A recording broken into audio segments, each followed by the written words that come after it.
بسم اللہ الرحمن الرحیم نحمده ونصلی علی رسوله الکریم اما بعد بسم اللہ الرحمن الرحیم۔ عزیز طلبہ، آج ہم کنز الدقائق حصہ دوم سبق نمبر 7 شروع کر رہے ہیں۔ اس سبق میں ہم فصل ما يدخل فی البیع وما لا يدخل فیہ ہیں، اس فصل کو پڑھیں گے۔ آج کے سبق میں جو مسئلہ ہم پڑھیں گے اس کا عنوان ہے پلوں کی بے اور ڈاک کا خرچ کس پر لازم آئے گا، بائع پر یا مشتری پر۔ اس کی تفصیل آج ہم پڑھتے ہیں۔ عزیز طلبہ، پہلا جو مسئلہ ہے کہ اگر کوئی شخص پھلوں کو بیچتا ہے قابل انتفاع ہونے سے پہلے تو اس کی بیع جائز ہے یا نہیں۔ تو اس کی تفصیل سمجھنے سے پہلے بیع ثمرہ، پھلوں کی بیع کی مختلف صورتیں ہیں، یہ ہم ایک سلائیڈ سے سمجھتے ہیں۔ بیع ثمار کی چند صورتیں۔ پہلی صورت یہ ہے کہ قبل ظہور کے پھلوں کو بیچنا ظاہر ہونے سے پہلے یعنی ابھی تک پھلوں کا موسم ہی نہیں آیا، پہلے سے موسم سے پہلے ہم باغ کو بیچ دیں کہ اس سال جو آم لگے گا یا جو کھجور لگے گا تو یہ پورا باغ آپ کو میں اتنے پر فروخت کرتا ہوں، یہ جائز نہیں، کیونکہ مبی معدوم ہے اور معدوم شے کی بے جائز نہیں۔ اور دوسری صورت یہ ہے کہ بعد ظہور ہو، یعنی پھل ظاہر ہو چکا ہو لیکن قبل بدو صلاح ہو، یعنی قابل انتفاع ہونے سے پہلے اس کی بے ہو۔ تو اس کی بے کی 3 صورتیں ہیں۔ پہلی صورت یہ ہے کہ مطلقاً بے ہو، دوسری صورت یہ ہے کہ بشرط قطع، یعنی فوراً بائع مشتری اس پھلوں کو کاٹے گا، تو ان 2 صورتوں میں یہ جائز ہے۔ اور اگر بشرط ترک ہو، یعنی مشتری نے یہ شرط لگائی ہو کہ یہ پھل پکنے تک درخت پر رہیں گے تو یہ جائز نہیں، اس کی وجہ کتاب میں آ رہی ہے۔ وعکس الثانی، یعنی اس دوسری صورت کا برعکس، یعنی مطلقاً بے ہو یا بشرط قطع بے ہو تو یہ صورت جائز ہے۔ اور چوتھی صورت یہ ہے کہ بعد بدو صلاح، یعنی پھل پکنے کے بعد اگر بے ہو جائے تو اگر اس کی بھی 3 صورتیں ہیں، بشرط قطع ہو یا مطلقاً بے ہو تو یہ تو جائز ہے، لیکن اگر پکنے کے بعد بشرط ترک بے ہو، یعنی پھل جو ہے وہ درختوں پر رہیں گے، مشتری یہ شرط لگائے کہ جب میں چاہوں گا تو کاٹوں گا، یا 2 مہینے تک یہ رہیں گے درختوں پر، تو مختلف فیہا، یہ صورت مختلف فیہا ہے،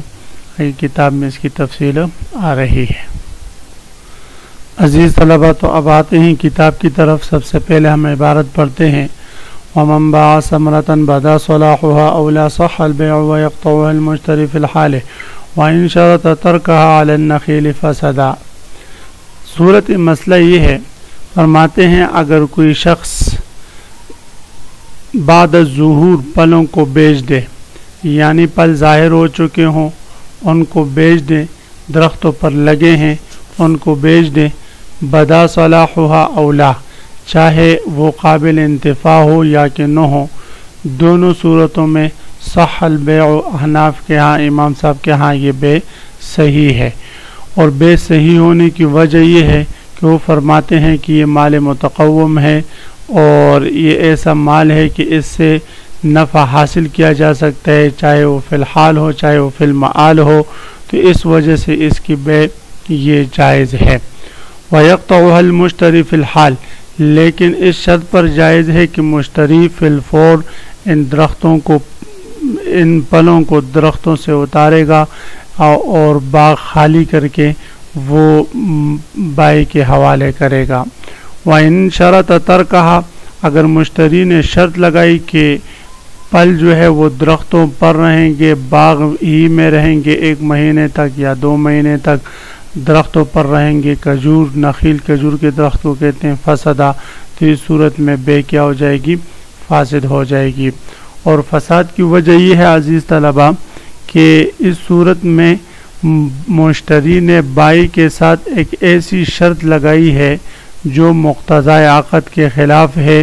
وہ اس طور پر کہ یہ شرط لگا رہا ہے کہ یہ کھجور جو اب میں نے خرید لیے ہیں یہ میری ملکیت 2 مہینے تک آپ کی ملکیت میں رہے گی، تو اس صورت میں اگر ان 2 مہینوں کا کرایہ اگر بائی مشتری سے وصول کرے گا تو یہ صفقۃ فی صفقہ لازم آئے گا، جو جائز نہیں ہے، یعنی ایک عقد کے اندر ابھی تام نہیں وہ دوسرا عقد کرنا لازم آئے گا کہ عقد بے کے ساتھ عقد اجارہ بھی ہو رہا ہے، تو یہ جائز نہیں۔ اور اگر بغیر اجرت کے ہو تو اس صورت میں یہ اعارہ ہے، یہ بھی جائز نہیں۔ بہرحال یہ ایک ایسی شرط ہے جس میں عاقدین میں سے ایک کے لیے نفع ہے، اس وجہ سے اس شرط کی وجہ سے یہ بے فاسد ہو جائے گی۔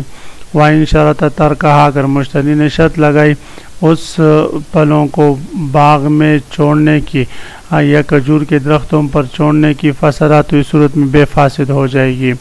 وَلَوِ اسْتَثْنَىٰ مِنْهَا أَرْطَالًا مَّعْلُومَةً صَحَّ كَبَيْعِ بُرٍّ فِي سُنبُلِهِ وَبَاقِلَّ فِي قَشْرِهِ۔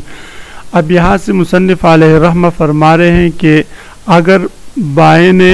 کوئی چیز باغ وغیرہ بیچ دی اور اس میں سے کچھ معلوم رطل مستثنیٰ کیا، کہا کہ 2 من آم میرے ہوں گے یا 10 کریٹ میرے ہوں گے، تو فرماتے ہیں اس صورت میں یہ استثناء جائز ہے یا نہیں؟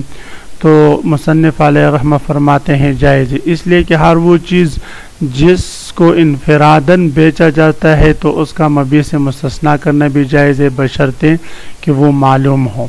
بعض حضرات فرماتے ہیں کہ یہ جائز نہیں، اس وجہ سے کہ جب اس نے ایک بڑے باغ میں سے 10 کریٹ یا 10 من مستثنیٰ کر دیا تو مابقی جو مبیع ہے وہ کتنی ہو، وہ اس میں جہالت آ گئی، تو اس جہالت کی وجہ سے یہ جائز نہیں۔ مصنف علیہ رحمہ فرما رہے کہ یہ جائز اس وجہ سے کہ تھوڑا بہت مستثنیٰ کرنا یہ عام طور پر ہوتا ہے، عرف ہے اسی پر، اور اس استثناء سے مبیع میں کسی قسم کی جہالت نہیں آتی۔ وَلَوِ اسْتَثْنَىٰ مِنْهَا، اگر بائی نے اس باغ میں سے اس مبیع میں سے کچھ مستثنیٰ کیا، أَرْطَالًا مَّعْلُومَةً معلوم رطل، صحّ، تو یہ صحیح ہے، كَبَيْعِ بُرٍّ، یہ صحیح ہے۔ یہ اس صورت میں ہے کہ جب منوں کی صورت میں یعنی وزن کی صورت میں یا کیل کی صورت میں اس نے استثناء کیا ہو۔ اگر حصوں کی صورت میں استثناء کرے عزیز طلبہ، مثلا یوں کہیں کہ اس باغ کے 2 حصے میں نے آپ پر بیچ دیے اور ایک حصہ یہ میرا ہوگا، فرماتے اس صورت میں کسی قسم کی جہالت نہیں اور بے درست ہوگی بالاتفاق۔ اب مصنف علیہ رحمہ اس کی مثال دے رہے، کَبَیْعِ بُرٍّ فِی سُنبُلِهِ وَبَاقِلَّ فِی قَشْرِهِ، یہ فرماتے ہیں کہ یہ جائز اس لیے اس جائز ہے، اور فرماتے اس سے کسی قسم کی جہالت نہیں آتی، اور تھوڑی بہت جہالت آ رہی ہے لیکن یہ ایسی جہالت ہے جیسے کوئی شخص گندم کو ان کے بالیوں میں بیچ دے، گندم کو بیچ دے ان کے بالیوں میں، وَبَاقِلَّ فِی قَشْرِهِ، اور اسی طرح جو ہے لوبیا اس کے چھلکوں میں بیچ دیا، تو یہ بے جائز ہے، اگرچہ بظاہر تھوڑی بہت جہالت لازم آ رہی ہے کہ جو ہے گندم وہ تو اپنے بالیوں میں ہے، چھلکوں میں موجود ہے یا نہیں، اسی طرح لوبیا اس میں موجود ہے یا نہیں، لیکن یہ تھوڑی بہت جہالت جو ہے یہ مفضی للنزاع نہیں ہوتا، اس وجہ سے یہ بے جائز ہے۔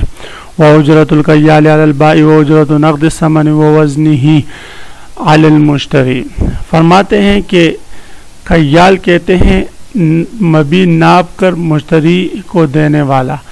جو عام طور پر بائی کی دکان پر مزدور وغیرہ ہوتا ہے جو اشیاء کو ناپ کر تول کر جو ہے مشتری کے حوالے کرتے ہیں، تو فرماتے ہیں اس کیال کی مبیع کو ناپنے والے کی اجرت علی البائع، یہ بائی پر لازم آئے گی، اس لیے کہ بائی پر لازم ہے کہ وہ مبیع ای کو مکمل طور پر مشتری کے حوالے کر دے اور مشتری کو دے دے۔ اس سے معلوم یہ ہوا کہ آج کل مارکیٹوں سے جو ٹرک وغیرہ بیچے جاتے ہیں مختلف دکانوں پر، تو ان ٹرکوں کی بے اگر فون پر ہو چکی ہو اور پھر مشتری ہی کے کہنے سے وہ روانہ کرے بائے کہ بھئی مشتری کہے کہ آج میرا ٹرک آپ وہاں سے روانہ کر دیں، تو اس صورت میں جملہ ذمہ داریاں تو پھر مشتری پر لازم آئے گی۔ لیکن اگر بائے خود کہیں کہ میں ٹرک بیچ رہا ہوں، اتنے سامان اس میں موجود ہے، آپ کے پاس جب پہنچ جائے تو آپ پھر سامان مجھے دے دے، تو اس صورت میں ٹرک جب جائے گا تو راستے میں جتنے بھی ٹول پلازے آئیں گے، جتنے بھی کانٹے وغیرہ آئیں گے، تو ان تمام ٹیکس جو ہے وہ بائے پر لازم ہوں گے اور پھر اس صورت میں مشتری پر۔ وَأُجْرَةُ نَقْدِ الثَّمَنِ وَوَزْنِهِ عَلَى الْمُشْتَرِي، ہاں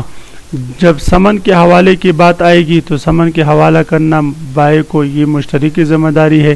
اس لیے سمن کو گنتی کرنے والے کی اجرت یا سمن کو پرکھنے والی کی اجرت اور اس کو وزن کرنے والی کی اجرت علی المشتری، یہ مشتری پر لازم آئے گا۔ اگر بھائی نے کہا کہ میں نے ٹرک آپ کی دکان پر پہنچا دیا ہے، آپ نے مال وصول کر لیا، اس نے کہا جی ہاں،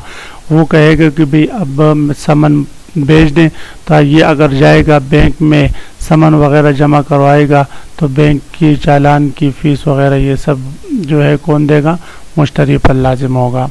وَمَنْ بَاعَ صَلَاةً بِثَمَنٍ سَلَّمَهُ أَوَّلًا وَإِلَّا سَلَّمَهَا مَعًا، فرماتے اگر کوئی شخص صلاح کہتے ہیں مبی کو، سامان کو، اگر سامان کس کے بدلے میں بیچنا چاہے، سمن کے بدلے میں بیچے، تو سب سے پہلے سمن مشتری حوالے کریں اور اس کے بعد جو ہے پھر سامان جو ہے بائے اس کے حوالے کرے گا۔ وجہ یہ ہے کہ سمن یہ ایسی چیز ہے جو متعین ہونے سے متعین نہیں ہوتا جب تک اس پر قبضہ نہ ہو، تو پہلے اس کو حوالے کرے، اور مبی تو تعین سے متعین ہو جاتی ہے۔ ہاں اگر دونوں سامان ہوں تو پھر اس صورت میں سلما معاً، پھر بائے اور مشتری ایک ساتھ، ایک ہاتھ میں ایک سامان دے دے، دوسرے ہاتھ سے سامان وصول کرے، یعنی ایک دوسرے کو ایک ساتھ سامان دے دیں اور ایک ساتھ سامان ایک دوسرے سے وصول کریں۔ تو عزیز طلبہ، آج کے سبق میں ہم نے پھلوں کی بے کی مختلف صورتیں پڑھی اور ان کا حکم پڑھا، اور اس کے بعد اگر مبی سے تھوڑی بہت چیز بائے مستثنا کرتا ہے تو یہ مستثنا جائز ہے ہمارے ہاں۔ اسی طرح سمن مبی کو تولنے اور ناپ کرنے والے کی اجرت بائے پر، اور سمن کو پرکھنے کی والے کی اجرت جو ہے وہ مشتری پر لازم آئے گی۔ عزیز طلبہ، کل آپ نے اس سبق کو خوب یاد کر کے اگلے سبق میں حاضر ہونا ہے۔ انشاءاللہ پھلوں کی بے کی مختلف صورت اور ان کا حکم آپ حضرات اگلے سبق میں سنائیں گے۔ وآخر دعوانا ان الحمدللہ رب العالمین۔